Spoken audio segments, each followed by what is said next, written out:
everyone, and welcome back to another video.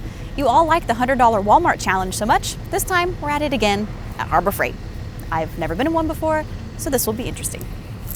Just like the Walmart $100 challenge video, we didn't seek permission to film inside. So aside from a couple of photos, we wanted to respect the establishment and keep ending recordings to a minimum. Trying to shop for EDC gear here was significantly harder, though not impossible.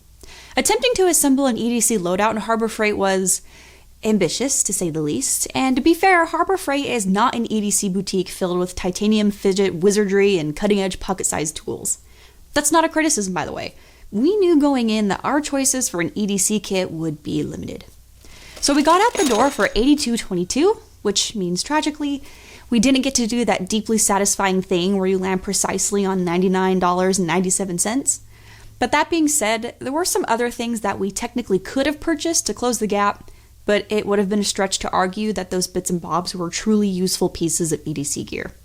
So we didn't buy things for the sake of spending our budget. Our haul included the Gordon multi-tool, the BRAUN 450 lumen rechargeable pen light, a 12-inch zippered utility pouch, a key-shaped mini knife, and a wildcard item tailored to my EDC preferences. More on that at the end of today's show. The centerpiece of this video is the Gordon multi-tool. Reviews of this are pretty mixed online, but overall positive, so I bought it and thought I would give it a try. The sleeve that it comes with is honestly just a little bit too snug and really feels like an afterthought. You're better off stowing it as is, well, when the tools are closed, and given how compact it is, it's really not that big of a deal. Completely stainless steel and secured with star or Torx screws, and what appear to be brass washers between all the moving pieces, though I could be wrong about that. This tool operates pretty smoothly. There's a pocket carry clip for those who prefer to pocket carry. I prefer a bag, but at least I can secure it to a pocket within my bag. One side has a relatively sharp out-of-the-box knife and a thumb hole right here, allowing for easy deployment. The file has a wood and metal file on one side, and according to the manufacturer, diamond coating on the other. Be careful with the serrated teeth on that edge. On the other side, we have a serrated knife and gut hook, also with a little hole right here so you can open it pretty easily. And we also have a saw with some pretty sharp teeth, so just be careful with that. All of these do lock into place when in use, and you can unlock them by pressing the lock here. Opening it up obviously reveals the needle nose pliers and wire cutters, a staple of any multi-tool nowadays. The arms have a ruler engraved on either side if you need to measure something in a pinch. A can opener and bottle opener, as well as a reversible bit driver, complete this arm, while on the other side, you have a flathead screwdriver, a reversible precision bit driver, and finally a set of scissors on this little multi-tool. All of these will lock into place and they can be released by pressing the mechanism on the opposite side, and I'll show you real quickly. You can press this here and that will close all your tools. And honestly, this is a fantastic design feature and it keeps tools from randomly collapsing on you when you're trying to use them, and I appreciate the thought that went into that. It's a bit tanky and a little heavy if I'm honest. I mean, heavy enough that its presence will not go unnoticed and will most likely not be comfortable in the pockets of most women's clothing. That said, it's not noticeably heavier than the Leatherman that inspired it, and with a price point of $40, it serves as an alternative to the much more expensive multi-tool. Time will tell if this holds up like a Leatherman. I suspect it's not constructed of the same high-grade steel, but yeah, all in all, it feels like a really well-made budget multi-tool.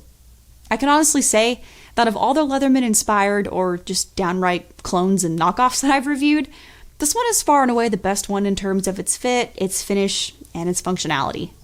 I've goofed around with it behind the scenes a little bit, and admittedly that's far from a real-world practical test, but I found that this little multi-tool is pretty adequate for most things. If you have one and you've had it for any length of time using it in real-world scenarios, please let me know in the comments. I would love to hear about your experiences. Moving on to the flashlight, this is the BRAUN 450 lumen rechargeable pen light. And I have to say really quickly that Harbor Freight actually had a really good selection of lights, aside from the heavy-duty outdoor stuff that you normally find in a store like that. And as far as EDC-friendly gear goes, I had 5, maybe 6 good choices, and I went for this one, which cost $23. I like that it's slender, it's rechargeable, and that it has an IPX7 water resistance rating. This is important because where I live, if anything leaves the house, it's most likely going to get wet at some point. It rains a ton here. For its length, It's surprisingly lightweight, and it looked heftier when still wrapped up in the packaging. The on and off switch follows a tail switch design, and pivoting the light between a handheld grip and a tail switch grip isn't that awkward at all. Press the tail light, and we'll go with low mode for this. And this will have a runtime of 9 hours on full charge. Unfortunately, the lumen output on low mode is not listed in the user manual. Once the light is on, a gentle half press engages the high beam mode at 450 lumens, and at full charge, you can expect a runtime of 4 hours. Some other fun features about this light that I really need to mention include the focused beam mode. You can twist the top of the light a couple of times to shift between a focused beam and a wide beam of light. Originally, this felt like a chore, and twisting it around and around and around got kind of annoying, and I thought it was more of a flaw than an asset.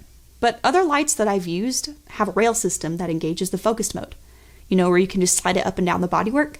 The sliding mechanism eventually fails, and then the focused beam mode never holds, and it's irritating. So after that careful reflection, the secured twisting mechanism of this variable focus lens actually makes a lot of sense, and I can appreciate it more. To find the charging port, which happens to be a USB-C port, woohoo, you'll need to twist this cover to reveal it. Simply plug it in, charge it for about 2 hours, twist the cover back over the port, and you're rocking and rolling. I really appreciate how simple this is, and I think it's a great light for those who are new to the EDC scene. Or if you want a rechargeable light with a decent lumen output that doesn't have a million complicated bells and whistles, this little light fits the bill. It is admittedly slightly larger, or longer would be a better way to put it, and may not feel as premium as the more expensive competitors from brands like Nitecore or Phoenix, but not terribly so. All in all, it's really impressive. It's at this point in the video that the limited selection of EDC gear will be evident, but I think we still made it work. Just maybe. So if you're not going to carry everything in your pocket, you will obviously need somewhere to store all your stuff. Now you'll find a wide selection of tool chests, Pelican-inspired cases, tool bags, and belts at your local Harbor Freight. But if you need an EDC bag, well, your only option is this, the 12-inch utility pouch. This is an example of no form and all function. The zipper is nothing fancy, and it's 600 denier nylon for mild waterproofing, and you can slip a business card into this pocket to identify it as your bag if it ever got lost. Bonus points to this bag though for its flat bottom design. It does elevate this pouch just a notch above a pencil case, which I find to be quite interesting, and I can appreciate the 3D bottom. Now obviously it's not a true EDC bag, and it doesn't claim to be, although I suppose you could carry it around like a clutch bag. But if we pivot our thinking just a little bit, this would be a great glove box bag for your car EDC kit or any other small location where you might need to store some tools and other like items. And lest you think I'm talking down the simple bag, I'm not. This little bag only set me back about $4, so I got a pretty good deal on it. Okay, this little thing here is baby's first EDC looking key knife thing. But I need to explain the thought process behind this. We didn't have an external pocket knife in this challenge because we felt that the multi-tools knife was competent enough and it didn't really need a redundant separate 3-inch blade. But it was also unrealistic to think that anytime you find yourself in need of a knife for a small job, you would want to bring out the giant multi-tool, which is tanky and probably time-consuming. So I'd like to suggest this $3 key knife as a compromise. Need to cut some tape, loose thread, open your mail, or whatever. Just open it, slice, close, and done. There's no liner lock on this knife, but that's expected when it costs a whopping $3. Would I carry this over a Victorinox SD or a Leatherman Micra? Hard no. Would I even carry it on my keychain? Probably not. But is it gimmicky, fun, and just a little bit useful? Yeah, it is. And the final item, courtesy of Harbor Freight, that I felt was perfect for my EDC kit and tailored to me, was a $7 18-inch machete. This wildly practical EDC knife is an absolute must-have. You can use it as a travel utensil, or to open mail with it at the office, or you can use it to delicately trim your bonsai tree, or you can use it to save the world. Or maybe it's just a bit bonkers and wholly ridiculous, but I mean, come on. Having never been to a Harbor Freight store before, I had a really good time with the self-imposed challenge, if you can't tell. Also, special shout out to my local store as the customer service was seriously awesome. I don't know if it's the same for everyone across the country, but mine was really friendly, quick to answer questions, and the lady who helped me at checkout was quite funny. Also, special thanks to you. Yes, you, the ones watching the show. That's it for this $100 challenge episode. So I'll take my leave right now, as I have some gardening to do with my machete. Thanks for watching.